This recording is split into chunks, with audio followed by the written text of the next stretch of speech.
Et quand je revois Julien Dray maintenant, qui se trouve comme chroniqueur à CNews, rémunéré, je trouve ça un peu bizarre que la justice, par rapport à Julien Dray, n'ait pas fait son travail. Mais comment il faut être idiot pour voter pour une femme qui a les bras chargés de doigts dans la confiture? Qu'on embauche ces gens-là pour asseoir son pouvoir et on ferme les yeux sur les différents trafics qu'ils font sur la ville. Je dis qu'il non seulement il faut se battre contre les élus corrompus, mais il faut aussi se battre contre les électeurs à la con qui ferment les yeux.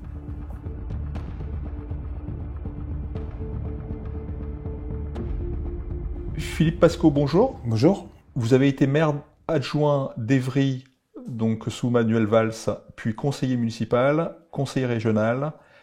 Vous êtes également chevalier des arts et des lettres. Vous êtes actuellement un administrateur de l'association citoyenne Anticor, qui agit contre la corruption et pour l'éthique en politique.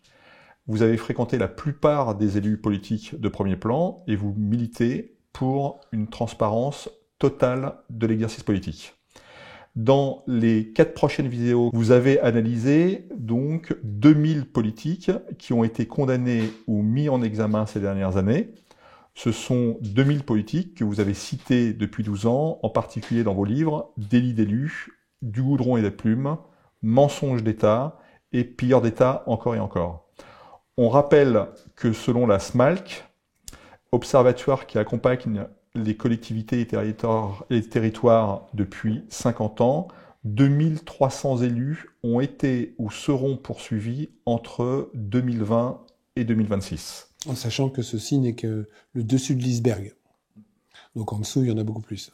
Alors, vous avez regroupé les politiques qui ont été condamnés en 5 ensembles différents, à savoir le financement des partis politiques, qui représente 5% des condamnations que vous avez, des politiques que vous avez citées dans vos livres. Donc les fraudes électorales, qui représentent 10% des condamnations. L'enrichissement personnel et familial, qui représente 40% des condamnations, ce qui est énorme. Mais logique. Mais logique. On n'est jamais si bien servi que par soi-même. Les faits divers, qui sont également très importants, donc agression sexuelle, viol, pédophilie, proxénétisme, esclavagisme, banditisme, trafic de drogue, actes racistes, qui représentent 25% des condamnations, et le reste, bon, qui représente quand même 20% des condamnations, qui sont les injures, diffamations, licenciements, fausses déclarations. Mais avant d'aller dans les détails sur ces différents groupes, en prenant à chaque fois des exemples précis, vous faites des constats assez accablants. Vous dites, en premier, les condamnations sont prononcées trop longtemps après les faits, les élus sont parfois condamnés 10 à 20 ans après les faits. Voire plus. Les peines d'inéligibilité ne servent souvent à rien. Sauf pour les petits élus. Les protections fonctionnelles des élus est abusive. C'est-à-dire que pourquoi se gêner de prendre des avocats quand c'est pas toi qui le paye? Et les plaintes pour constitution de partie civile sont souvent très rares. Oui, parce qu'en général, les gens qui sont accusés et condamnés par la suite sont les copains dans les mairies. C'est-à-dire que je peux vous citer un cas bien précis qui est le cas de Rambouillet, par exemple. Rambouillet, d'ailleurs, le maire, c'était un type qui mange bien, un peu grassouillet, là, qui s'achète des fauteuils à 34 000 €, qui est en même temps président du Sénat et qui était maire de Rambouillet. J'ai une histoire d'ailleurs comme ça assez intéressante, puisqu'il y a un de ses premiers adjoints de mémoire, il s'appelait Jean-Philippe Hassel, qui avait détourné de l'argent sur les ordures ménagères, sur plein de petits trucs, et ça se montait quand même à des sommes très considérables. Et ça, donc, il se fait gauler, procès, condamnation, mais comme le monsieur s'était déclaré insolvable, il a été condamné à grosso modo 20 000 francs d'amende, et par contre, les sommes qu'il avait détournées ont été remboursées par les habitants. Parce que le maire de Rambouillet, donc monsieur Gérard Larcher, ne s'était pas porté partie civile contre son premier adjoint. Donc les mairies qui portent partie civile contre un de leurs propres colistiers sont très rares parce que dans ces cas-là, le colistier doit rembourser. Donc là, dans cette affaire de Rambouillet, les habitants de Rambouillet ont été, vous ferez un bip, niqués 2 fois. Une fois parce qu'il y a eu un détournement d'argent public sur ce qu'avait détourné le premier adjoint, et une deuxième fois parce que en plus, ils ont été obligés de repayer, et les impôts d'ailleurs des ordures ménagères, d'une année sur l'autre, ont quasiment doublé à Rambouillet. Normalement, et moi je milite pour ça, il faudrait que systématiquement, je dis bien systématiquement, quand un élu est pris à détourner de l'argent, un mairie devrait avoir obligation de se porter partie civile. Or, il y a plein d'endroits où on le fait pas parce que c'est un copain, parce que c'est un frère, parce qu'ils sont inscrits au même Rotary Club, ou parce qu'ils font partie du même parti politique. C'est une ignominie par rapport à la justice à plusieurs vitesses. Pardon, monsieur Larcher. Alors, concernant l'enrichissement personnel et familial des élus, qui représente 40% des condamnations des politiques que vous citez dans vos livres. C'est d'ailleurs un constat que vous faites dans vos livres. L'intérêt financier remplace l'intérêt général pour un élu. Les déclarations d'intérêt général se transforment souvent en actions d'intérêt personnel. Oui. Ben oui, parce que comme ils peuvent se servir et que la soupe est bonne, pourquoi ils se serviraient pas?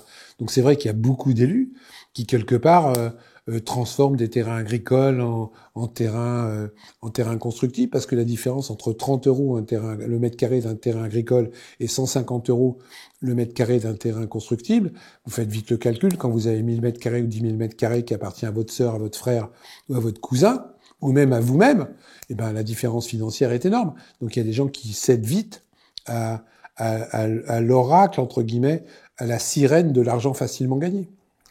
Alors, comme vous le dites dans vos livres, il y a une multitude de façons de s'enrichir quand on est un élu. La plus répandue est de truquer les marchés publics, par exemple en favorisant un membre de sa famille qui possède une entreprise ou une association. Beaucoup d'élus détournent également de l'argent via des associations, entreprises, amies ou fictives.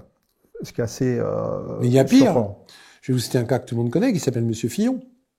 Monsieur Fillon, qui lui-même avait embauché ses enfants dans le cadre de ses mandats électifs, et qui gardait l'argent pour lui et qui ne le versait pas à ses enfants. C'est pire. C'est-à-dire qu'il faisait bosser ses gosses gratuitement. Merci, monsieur Fillon. Ce que vous dites également, il y a beaucoup d'élus qui rendent des terrains constructifs qui ne l'étaient pas. Et il y a également des rétrocommissions, parce qu'en fait, ça sert également à financer les partis politiques ou à gagner des élections, mais ça sert aussi à s'enrichir personnellement. Alors donc, il y a une multitude de possibilités que vous détaillez dans vos livres, dont certaines sont souvent, même parfois, très cocasses, si ce n'était pas de l'argent public. Alors, concernant l'enrichissement familial, il y a un cas assez étonnant, c'est celui de Jean-Christophe Lagarde. Ah oui, ça, c'est pas un cas. J'appelle ça un mafieux. Donc, Jean-Christophe Lagarde, c'est la synthèse de tout ce qu'il faut pas faire en tant qu'élu. Alors lui, il a embauché sa belle-mère, il a embauché sa famille, il avait monté des bras cassés, bras armés sur la ville pour tenir la ville. Il avait mis autour de lui, à Bobigny, un autre élu qui travaillait comme lui. Lui, c'était maire de Drancy. À sa place, c'est Jean-Christophe Paoli, de mémoire, qu'il avait passé comme maire.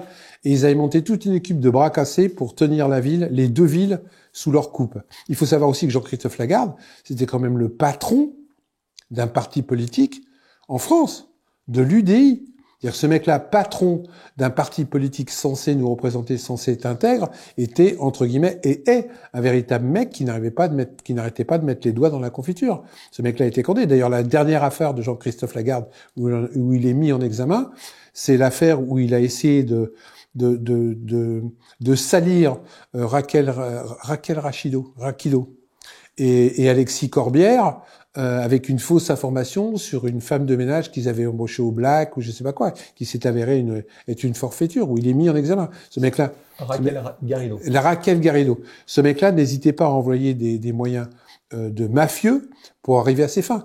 Il y a même une conseillère municipale à la petite enfance de Drancy, ou de Bobigny, je sais plus, qui a été séquestrée et intimidée par 4 personnes du conseil municipal de Bobigny et de Drancy, je vous donne une information, où ils l'ont menacée de tous les maux parce qu'elle dénonçait dans un tract, il croyait que c'était elle avait dénoncé un tract dans le fait que monsieur Lagarde avait embauché la femme d'un des membres du gang des barbares. Je sais pas si ça vous rappelle quelque chose, le gang des barbares. Le gang des barbares, c'est le gang qui avait enlevé et tué Iliam Halimi, et avec monsieur Fofana, et monsieur Lagarde avait embauché carrément des membres du gang des barbares pour asseoir son pouvoir sur Bobigny et Drancy. Et comme cette nénette-là le dénonçait, il l'avait séquestré pour lui faire peur. Heureusement, cette conseillère municipale à la petite enfance avait enregistré la conversation pour prouver ses dires. Et dedans, on a retrouvé le directeur de cabinet de la garde, on a retrouvé plein de choses qui menaçaient cette femme-là des pires mots et des pires sévices si elle continuait à parler. Cette conseillère expliquait que les associations qu'il subventionnait étaient un bras armé pour tenir la ville. C'est ça. Même système que Monsieur Dassault, même système, c'est-à-dire qu'on fait, et même système qu'on a vu pendant plein de périodes dans certains partis politiques, embaucher les truands locaux pour asseoir leur pouvoir ou faire le service de sécurité dans les manifestations. Eh ben, ces systèmes-là qui marchent sont bien de dire qu'est-ce qu'on fait. Et c'est un système qui existe depuis longtemps, c'est-à-dire qu'on embauche ces gens-là pour asseoir son pouvoir et on ferme les yeux sur les différents trafics qu'ils font sur la ville.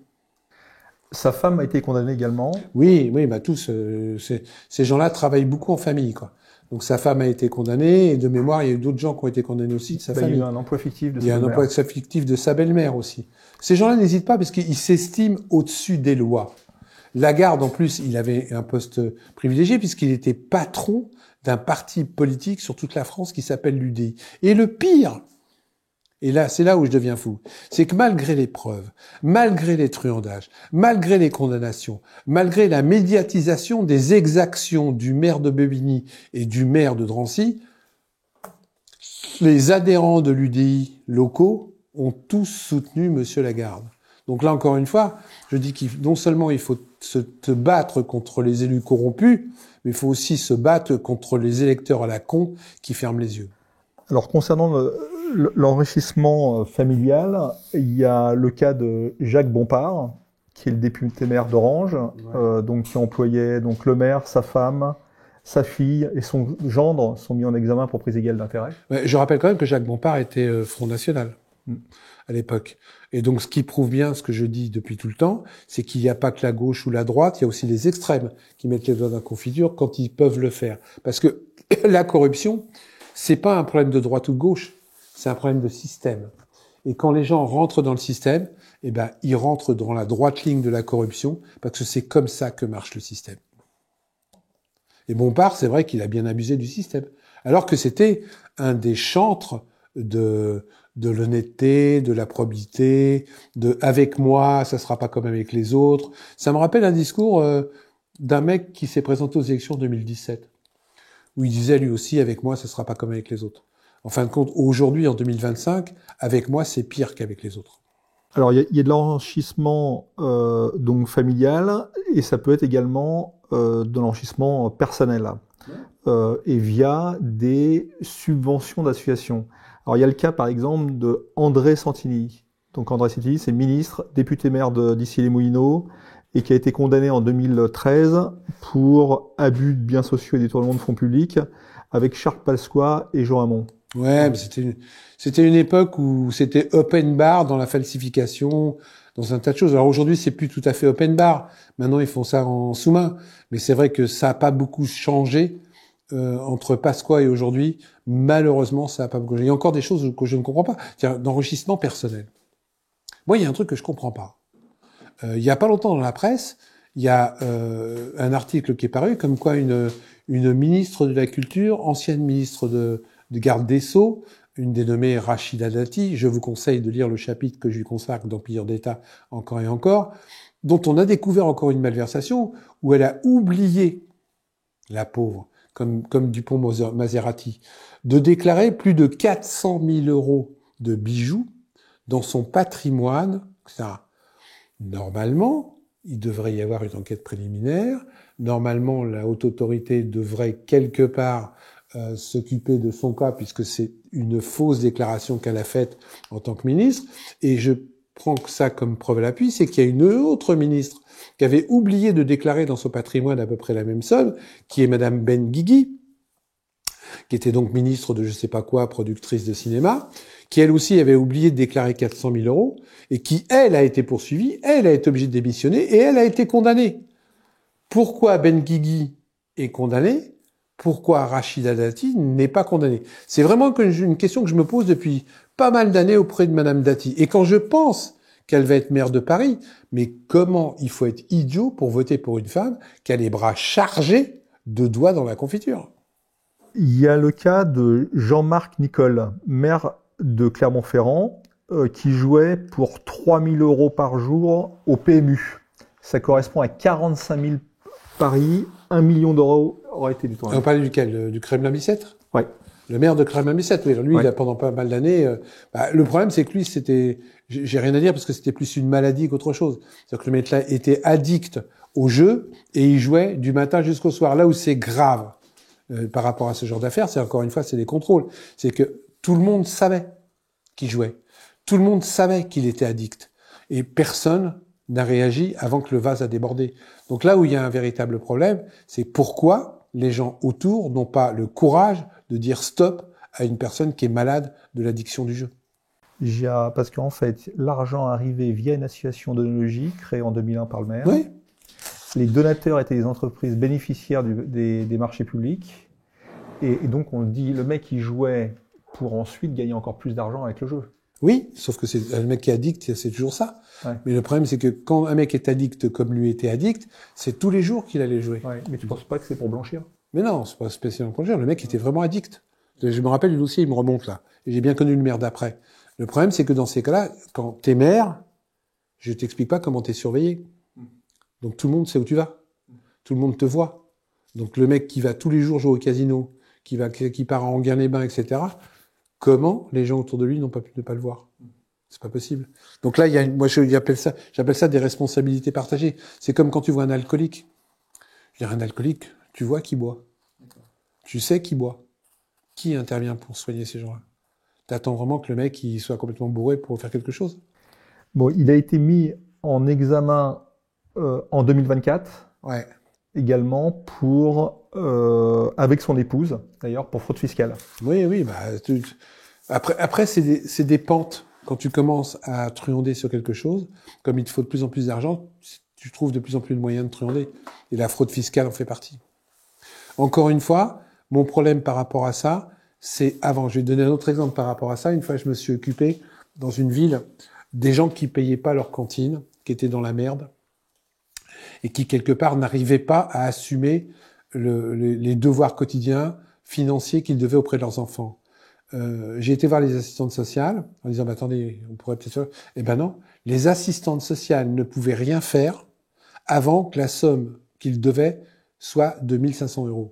C'est-à-dire qu'au lieu d'avertir, d'aider dès que la première personne ne paye pas la première mensualité de sa cantine, il fallait attendre qu'il y ait 1 500 € de dette pour que se déclenche l'aide sociale.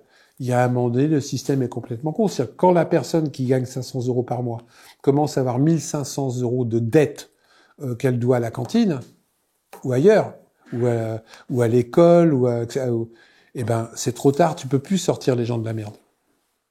Encore une fois, c'est le contrôle qui manque. Ce qui est étonnant, c'est que les gens, en fait, les élus, les députés, les maires, sont condamnés. Donc là, par exemple, François Bernardini a déjà été condamné en 2002. Ouais. Après, il est réélu en 2008 et 2014. Il est encore mis en examen en 2019 pour l'attribution potentielle de marchés publics frauduleux et d'emplois fictifs. Et il est toujours maire et président de la métropole ex-Marseille. C'est ce que je vous disais, qui est con. Quand vous avez un truc comme François Bernardini, et dont tout le monde sait que c'est un truand, tout le monde sait qu'il a été condamné, tout le monde sait. Comment ça se fait qu'il est réélu? Comment ça se fait que les gens ne présentent personne contre lui? Comment ça se fait que quelque part, tout le monde s'agenouille devant ce type-là? Je dirais encore une fois, le coupable, c'est aussi la démocratie et les gens qui ne se servent pas de la démocratie. Un type qui a truandé, qui a mis les mains dans la confiture, qui a été condamné plusieurs fois pour corruption, etc., etc., comment les gens peuvent encore revoter pour lui? Moi, ça me pose question, hein. Il y a dans la... Je rajoute que par rapport à Bernardini, non seulement il est élu au suffrage universel, mais il est élu aussi au suffrage indirect, puisqu'il est président de la métropole ex-Marseille. Et la présidence de la métropole ex-Marseille, c'est pas les populations qui votent. C'est les élus qui votent pour qu'il soit président. Donc c'est les élus eux-mêmes qui mettent à la tête de la métropole un type qui est truand. C'est QFD. Ils sont tenus. Ils sont tenus ou ils se tiennent chacun par la barbichette ou comme d'habitude, il y a des intérêts croisés qui fait qu'on préfère fermer les yeux sur un truand que prendre quelqu'un d'honnête. Ou c'est comme c'est le parti politique dominant, on peut pas faire autrement que mettre, ou c'est un type qui a réussi à monter sa clientèle et c'est sa clientèle qui vote pour lui. Mais c'est pas normal. Il devrait y avoir un article de loi qui dit que quand tu es condamné, tu peux plus te représenter. Alors il y a le cas connu d'Alain Carignon, donc qui lui utilisait en fait des sociétés publiques pour déposer de l'argent. Carignon, c'est un petit peu vieux. On va faire un peu plus court. Déjà moi, ce qui m'a beaucoup fait rigoler du temps de l'époque Carignon, c'est qu'il était en prison et continuait à être élu. Ça c'est le premier point. Le deuxième point, c'est que dernièrement, il s'est présenté aux élections municipales et qu'il a quand même fait, je crois, 20% des voix. Donc il y a quand même 20% des gens qui ont oublié que ce mec-là, il a fait un gros truandage il y a une quinzaine d'années et qui ont revoté pour lui. Est-ce que les gens veulent des élus honnêtes ou pas en France? J'ai des fois l'impression que les gens préfèrent avoir un élu truand parce qu'ils le connaissent bien, plutôt qu'un élu honnête qui, lui, ne fera pas ce passe-droit.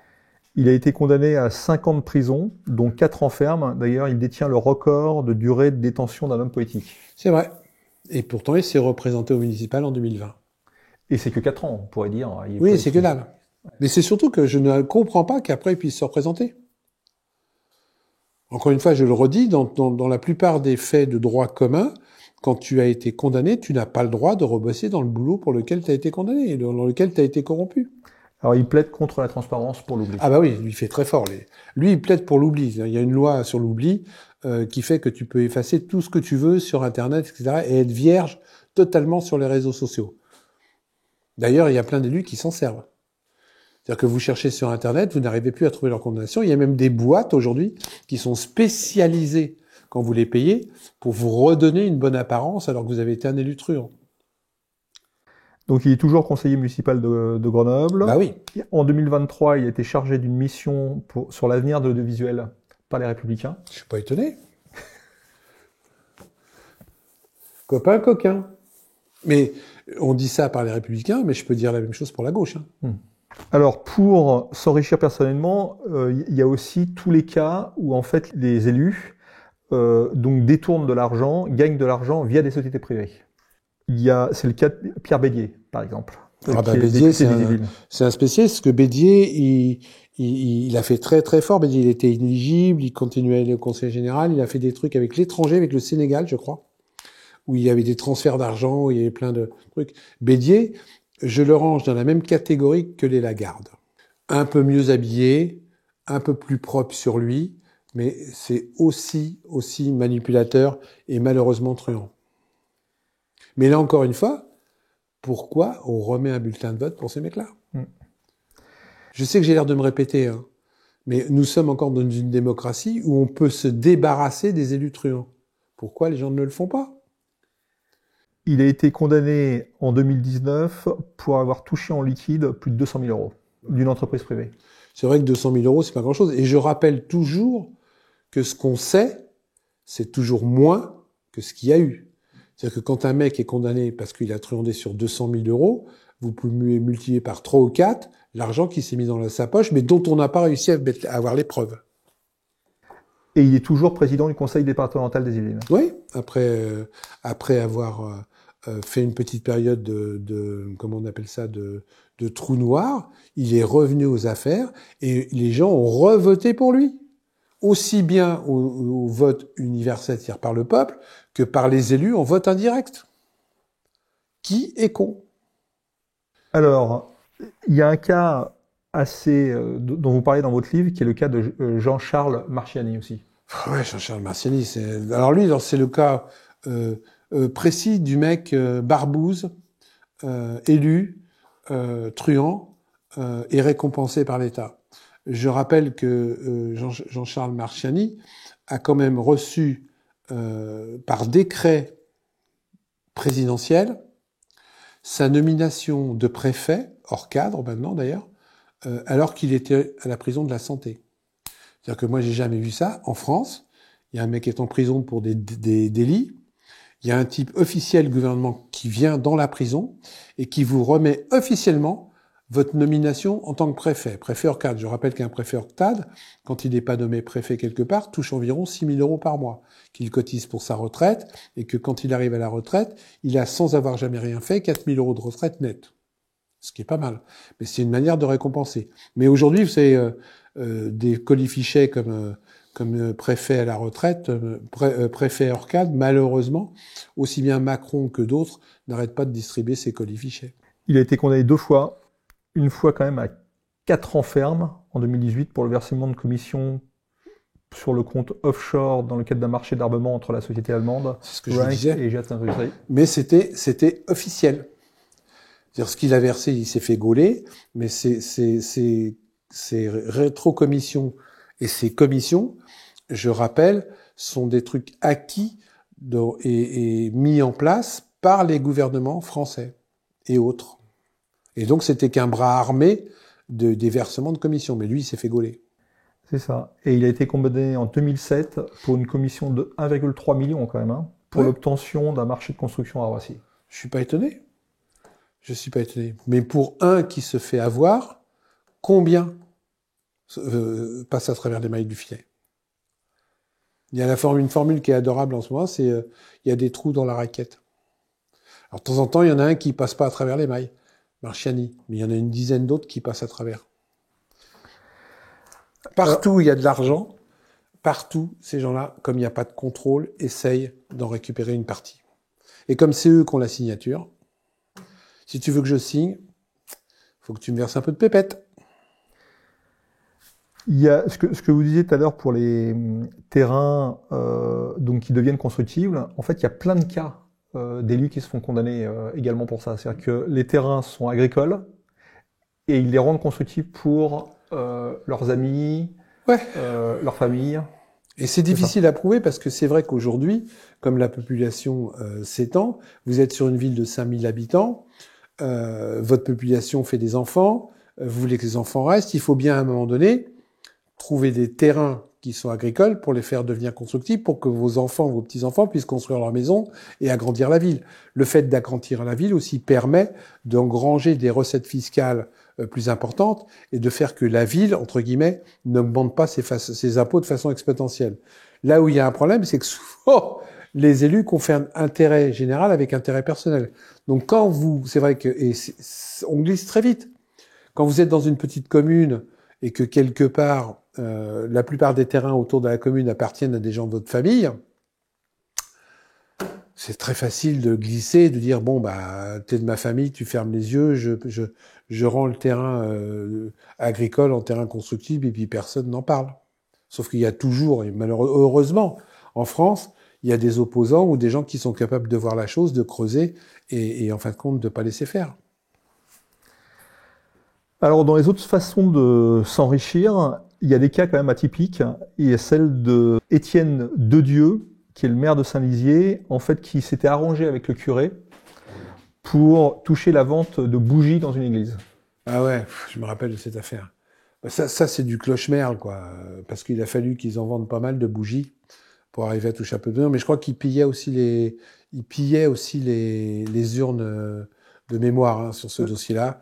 Ils se servaient aussi dans les urnes où on met de l'argent c'est ça. Pour l'église, hein, de mémoire. On parle quand même de 700 000 euros. Hein. Ouais, après, si tu multiplies par le nombre d'années, ça fait tout de suite beaucoup d'argent. Ouais. Mais que ce n'est que des estimations. Piller les troncs dans les églises, ouais. Ils s'amusaient à faire ça. Et il arrive également à détourner des fonds publics via une association, les Amis de Marsan, parce qu'en fait c'est le maire de Saint-Lizier, les Amis de Marsan, présidé par sa fille, donc c'est aussi de l'enrichissement familial, qui est elle-même adjointe au maire et trésorière de l'association. Ben oui, mais pourquoi il gênerait? Encore une fois, c'est les contrôles qui manquent en France. Donc on laisse faire et on se rend compte a posteriori qu'il y a eu des problèmes. Mais il n'y a pas de contrôle. Normalement, une association, si on fait bien les choses, tous les ans doit déposer ses comptes, tous les ans doit les envoyer à la préfecture, etc. Mais c'est vrai que quelque part, les préfectures ne contrôlent pas. Donc à partir de là, ils font ce qu'ils veulent. Et quand il y a un malfrat qui trouve la faille, eh ben ils foncent dedans. Une autre façon dont vous parlez dans le livre, c'est le cas de Xavier Dugouin. Oh, Xavier, que j'ai bien connu, qui est un type sympa. Bah oui, Xavier, il s'est laissé piéger par le syndrome du pouvoir. Donc, il est devenu conciliateur. Alors, pour la petite histoire, il faut que Xavier Dubois, les gens le savent peut-être pas, mais c'est celui qui a commandé le rapport à Madame Tibéri, le faux rapport à Madame Tibéri de 20 000 euros, qui lui est tombé sur la tête et qui avait été dénoncé par un juge à Paris. C'est Xavier Dugouin qui lui avait commandé ce rapport qu'elle n'a jamais fait et qu'il avait payé 20 000 euros. Xavier Dubois a un moment failli être ministre de la Défense. Et puis s'est laissé emporter par le syndrome de l'élu qui peut faire tout ce qu'il veut. Et ça s'est très très mal terminé parce que il a fini par être éjecté du conseil départemental de l'Essonne. Et comme il n'était pas content, un soir avec son fils, il a été dévaliser la cave à vin du conseil départemental en pensant que comme c'était lui le président, c'est lui qui avait droit aux bouteilles de vin. Et le pire, c'est marrant, parce que son fils aujourd'hui est maire de Mennecy et président de je sais pas quoi sur l'Essonne. Et il est allé, d'ailleurs, il avait dévalisé les 1200 bouteilles avec son fils. Oui, c'est ça. Ouais. Qui aujourd'hui est maire de Mennecy. Comme quoi, boire, ça peut conduire à être élu. Et il a été incarcéré à la prison de Fleury-Mérogis. Ouais. Pas de la prison de la santé. Alors, non, lui, c'était à Fleury-Mérogis, il est resté quelques temps. Et c'est un type qui a su rebondir. Mais encore une fois, moi, je l'ai connu personnellement, Xavier Dubois, c'était un type bien. Hein. Mais tu te laisses vite emporter par le pouvoir, par un tas de choses, et il est tombé dedans. Et effectivement, à sa sortie de prison, donc en 2008, il redevient maire de Mennecy. Ouais, et il a été pendant un paquet de temps adjoint du maire, d'ailleurs quand son fils est devenu maire, et président d'une SEM sur Mennecy, de mémoire. Communauté d'agglomération des... C'est ça. C'est ça. Donc il y avait toujours autant d'entre-gens. Plus président de 2 syndicats, en fait. C'est ça, d'économie mixte. Ouais. Ouais. Après, oui, après. Élu par ses pairs. Élu par d'autres élus. Alors, il y a des cas aussi, il y a 2 cas, dont un qui est assez étonnant. C'est des gens, en fait, qui se font payer en œuvre d'art. Ah bah oui, ça c'est un grand classique, ça aussi. Parce que l'œuvre d'art, t'as l'impression que tu vas passer à travers les mailles du filet. Donc il y a un maire qui était spécialisé dans ça, il prenait pas de commission, il prenait que des œuvres d'art. C'est Jacques Bouille. C'est ça, monsieur Jacques Bouille. On en a retrouvé un paquet chez lui d'œuvres d'art d'ailleurs, et il a toujours pas compris pourquoi on l'embête pour des trucs aussi simples. C'est le maire de Saint-Cyprien en Pyrénées-Orientales. Comme quoi c'est bien sur toute la France. Hein. Ouais. Et on parle de 7,5 millions d'euros. Hein. Ouais, bah ça va vite une œuvre d'art, parce que selon la cote de l'artiste, des fois vous achetez un petit truc à 5 000 euros et puis ça en vaut 50 000 3 ans après. Donc lui, il croyait passer à travers les mailles du filet, mais il n'est pas passé à travers les mailles du filet. Parce qu'en plus, ces gens-là, s'ils se contentaient d'une ou deux œuvres, ça passerait. Mais vous savez, c'est comme un enfant qui dit des gros mots et on rigole, et qui on tape pas sur les doigts. Comme on lui tape pas sur les doigts, il continue. Et ces gens-là continuent, et de plus en plus vite. Parce que pourquoi pas 1, pourquoi pas 2, pourquoi pas 10 ? Ils assurent leur retraite. Et là, il y a quand même 13 personnes qui ont participé au système de corruption institutionnalisé. Il y a sa femme, oui, qui revendait des œuvres aussi. Son directeur de cabinet, Rémi Bolt, et le directeur général des services de la mairie, Francis Montor. Ouais, mais je suis pas étonné. C'est logique parce que quand un système comme ça est en place, tout le monde veut des miettes, et comme c'est le chef, entre guillemets, qui dénature la probité, les gens suivent. Les gens suivent parce que les gens sont pas courageux. Donc ils sont pas foncièrement mauvais, mais bon, son mari fait ça, pourquoi sa femme revendrait pas le directeur de cabinet, qui est un poste qui dépend directement du maire. Donc un directeur de cabinet d'une mairie doit être quelqu'un de fidèle, de fiable, et qui fait tout ce que le maire te demande. Pourquoi la plupart des affaires, les directeurs de cabinet sont bouillis, puisque un directeur de cabinet, c'est celui qui sait tout sur le maire. Quand un maire d'une commune n'est pas là, celui qui dirige, c'est le directeur de cabinet. Donc moi, je suis pas étonné. Hein. C'est ça. Et ce que vous dites dans le livre, c'est qu'en fait, il y a tout un système institutionnalisé où il passe des marchés publics via une société ou des sociétés de construction. dont un d'ailleurs qui a été condamné également dans l'affaire, c'est son fils, d'accord. Et après, il récupère les œuvres d'art qui sont données par les entreprises. C'est clair. Je rappelle quand même aussi que de Dieu, il y a un petit truc en plus, c'est qu'en 2016, il a été condamné pour agression sexuelle sur un homme. Donc lui, il faisait la totale. Alors, il y a un autre cas aussi génial que vous racontez dans le livre, c'est le maire et son opposant du Mont-Saint-Michel. Ah oui, voilà, ça c'est une histoire de cloche-mère aussi. Le Mont-Saint-Michel, c'est pas grand, c'est un site touristique hyper important. Et le maire possède quasiment tous les, avec son opposant, tous les commerces de Saint-Michel, dont une auberge qui est au pied du Mont-Saint-Michel, et dont le maire a opportunément obligé les bus à se garer devant pour descendre les touristes et devant pour repartir. Bon, c'est passé quelques années, puis à un moment donné, c'est plus passé, quoi, parce que ça s'appelle de l'abus de pouvoir manifeste. Donc, grosso merdo, ce maire-là s'arrangeait pour remplir son restaurant avec sa fonction de maire en disant au bus de s'arrêter exactement au pied de l'auberge qu'il possédait. Et il possède en fait 80%, ces deux-là, ces deux opposants, 80% des recettes. 80% des recettes du Mont-Saint-Michel sur tous les commerces. C'est pain béni pour eux. Et comme le Mont-Saint-Michel, vous le savez, à un moment donné, il y a de l'eau tout autour. Les gens qui sont là-bas, de toute manière, sont obligés, entre guillemets, d'aller dans les commerces. Quand vous allez au Mont-Saint-Michel, vous y allez pas pour 5 minutes. Vous avez sans doute pas obligation, mais de bon ton d'aller au restaurant du coin. Vous n'allez pas repartir de l'autre côté. Donc vous allez au restaurant et à l'auberge du Mont-Saint-Michel. Si en plus le bus s'arrête devant l'auberge et repart devant l'auberge, c'est tout bénef pour ces gens-là. Et comme ces deux opposants, ils se sont battus, là, il y en a un qui a dénoncé l'autre. Il y a un cas aussi plus quand même problématique, même si celui-là il l'est aussi, c'est l'affaire Kofi Annan. Ah, Kofi Annan, ancien ministre, le premier maire noir, entre guillemets, en Bretagne de mémoire. Ouais, c'est ça. Bah oui, Kofi, à un moment donné, là aussi, il a eu le syndrome de l'élu, il a mis les doigts dans la confiture, de façon pas très clean, et je crois qu'il a été condamné d'ailleurs. Mais parce que il profitait de son statut pour donner des cartes de séjour à des gens qui venaient le voir. Le problème, c'est qu'il se faisait payer, je crois, jusqu'à 3 000 € par carte de séjour, etc. Mais bon, malheureusement, il y en a plein qui ont fait ça. J'ai un autre exemple comme ça qui est bien précis.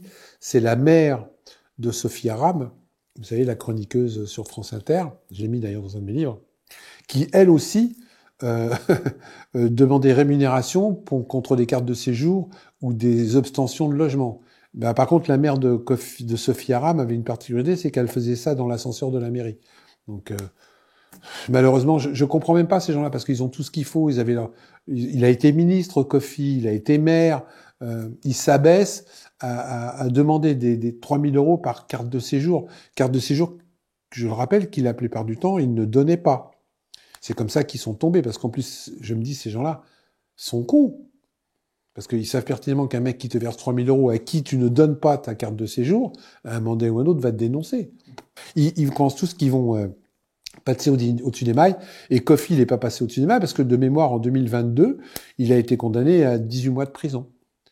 Ce qui est rien, parce que je pense qu'un ancien ministre, ancien maire d'une ville, premier noir à être élu en France, alors que ça, moi, je lui aurais fait prendre beaucoup plus, parce que c'est une honte, ce qu'il a fait. Et la personne qui servait... 18 mois avec sursis. Hein. Et la personne qui servait d'intermédiaire, c'est Christophe Rocancourt. Oui, Christophe Rocancourt, celui qui a engrossé, je sais plus quel, qui était un des plus gros truands de la place de Paris. Qui était un gigolo, qui a dépouillé la cinéaste Braya, je crois, de mémoire. Ah, c'est ça. Alors, dans le cas de multi-récidivistes et qui ont été, mais alors multi-condamnés, qui sont restés députés, sénateurs, maires pendant des dizaines d'années, c'est Gaston Floss. Ah, mais Gaston Floss, c'est une anthologie. Gaston Floss, d'ailleurs, il est très malade en ce moment, il est à l'hôpital. Gaston Floss, c'est le tip-top des élus truands en Outre-mer. Il a monté je sais pas combien de partis, il a fait de la prison, il a rebondi, il a mis des élus à sa place comme homme de paille et puis après il les a assassinés. Gaston Floss, il est quasiment de toutes les magouilles en Outre-mer, je sais plus dans quelle, en Polynésie, de toutes les magouilles de 2008 à 2014 minimum. De 1988, pardon, que je dis des bêtises. De 1988 à 2014, il est quasiment de toutes les magouilles politiques en Polynésie. Mais c'était un inféodé à Jacques Chirac et derrière, donc on lui a pardonné plein de choses. Mais j'appelle ça un rock de truandage massif, Gaston Floch. Mais encore une fois, il a été réélu à chaque fois. Donc qui est con, c'est le peuple. Je n'ai pas le nombre de condamnations de Gaston Floch, mais on doit avoisiner les 15 ou 20 condamnations pour différents délits. Il a été inéligible et inamovible. Inéligible et inamovible. Et là, il va vraiment arrêter parce qu'il est malade et qu'il va mourir. Sinon, il serait encore dans les starting blocks pour être élu. Et Gaston Floch, on ne sait pas tout. Les magouilles qu'il a fait, il y en a des vertes et des pas mûres. Il a été mis en cause dans la disparition du journaliste Jean-Pascal Corot. Oui, tout à fait, qu'on n'a jamais retrouvé d'ailleurs. Il a fait plus que ça, quoi. Il a employé je ne sais pas combien de personnes en emploi fictif. Vraiment, tout ce qu'il y avait en malversation, Floss l'a fait, y compris à faire espionner ses adversaires politiques, y compris à être plus ou moins mêlé à des meurtres de journalistes, y compris à employer des nanas pour compromettre les autres élus, y compris à détourner de l'argent. Voilà. Et à chaque fois, il passait quasiment à travers les mailles du filet, et il s'en sortait, condamné à 1 an de prison. Gaston Floch, c'est vraiment le type que moi, j'aurais jamais voulu rencontrer, parce que sinon, soit tu marchais avec lui, soit il te tuait. Et moi, je pense que là-bas, j'aurais pas fait de vieux os. Alors, concernant l'enrichissement personnel toujours, via des subventions d'associations, il y a le cas de Julien Drey, député, conseiller régional de l'Essonne. Juju, ce brave Juju. Pour la petite histoire, il faut savoir que Julien Drey, on a fait notre première radio ensemble, que je lui ai fait un nounours lors de sa première radio qu'il a offert à son enfant qu'il a gardé pendant 10 ou 15 ans, et que tous les ans, quand il faisait sa fête de vœux à Sainte-Geneviève-des-Bois, je lui offrais une montre en plastique. J'aimais bien ce mec-là. Et Julien avait une particularité qu'on a découvert après, c'est qu'il adorait collectionner les montres. Mais ce que les gens ne savent pas, c'est qu'il collectionnait aussi les stylos et les cartables. C'était un fan. Donc dès qu'il y avait un stylo en vente aux enchères, il allait l'acheter. Et puis, très honnêtement, c'était pas con de sa part, parce que passer la frontière avec un stylo qui vaut 15 000 €, donner le stylo au douanier pour qu'il signe le papier, alors que ce couillon de douanier ne sait pas que le stylo vaut 15 000 €. Je comprends que Julien Drey devait trouver ça très jouissif. Mais c'est pas de ça que je vais vous parler aujourd'hui. Je veux parler aujourd'hui qu'on a découvert chez Julien Drey qu'il y avait des mouvements d'argent à hauteur de 500 000 € découverts par Tracfin sur sa carte de crédit à hauteur de chaque transaction au-dessus de 500 €.